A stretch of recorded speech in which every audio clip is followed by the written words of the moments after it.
I'm Brittany Lewis with Forbes Breaking News. Senator Sheldon Whitehouse spoke about the passage of the Violence Against Women Act on Wednesday.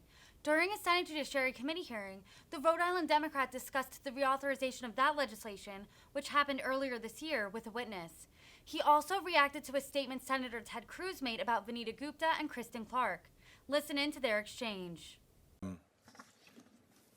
Particularly welcome Ms. Valenti here, who has been working to reduce domestic violence for a long time. Indeed, we owe you a hearty thank you for the work you did with then Senator Joe Biden to get the original Violence Against Women Act signed into law in 1994. I'm pleased that we were able to renew that accomplishment with a reauthorization 28 years later. Just foundationally, could you give us a quick overview about that process and what the passage of VAWA meant for women in America? It was a huge change. Domestic violence had been considered a private family matter. And we began to see cases appear in the media that really started to illustrate that this is a problem for the whole community. And it's a danger and it's a drain on the resources of a whole community.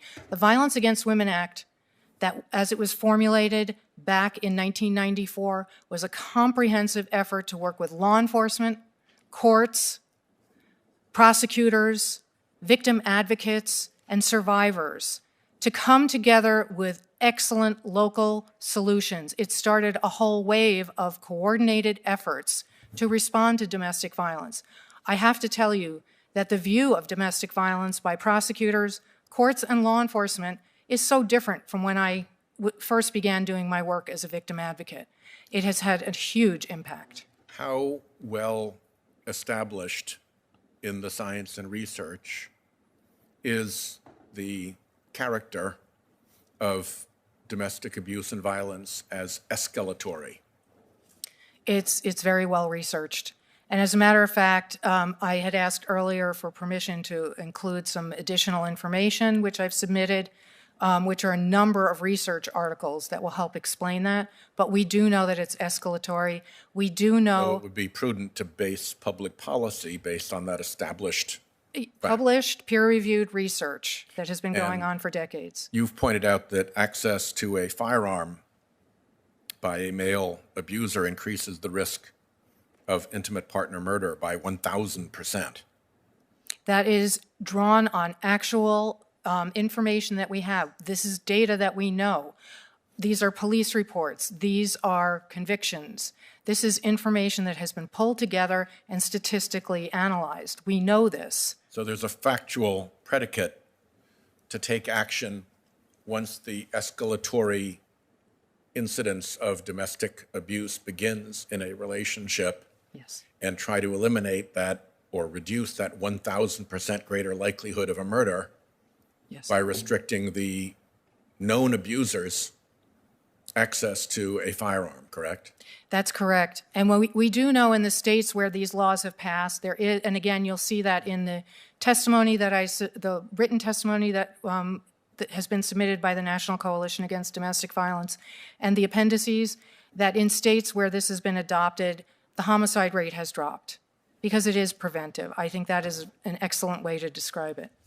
Indeed, in the 23 states, including my home state of Rhode Island, that have ex parte orders that prohibit gun ownership, there's been a 13% decrease across 23 states in intimate partner homicides, which, because there are so many of them, 13% times that ends up being a lot of actual lives that have been saved. Let me, as my time runs out, just respond to something that the ranking member said about Ms. Vanita Gupta and Ms. Kristen Clark, that they were both leading advocates of, quote, abolishing the police. I just want the record to reflect that the organization Fact Check looked at that precise allegation and did a very lengthy review, and here is their final word at the end of their review. that Vanita Gupta and Kristen Clark, quote, did not call for abolishing the police, and neither did every single Democratic member of the Senate. So with that, let me turn the hearing over to Senator Ossoff.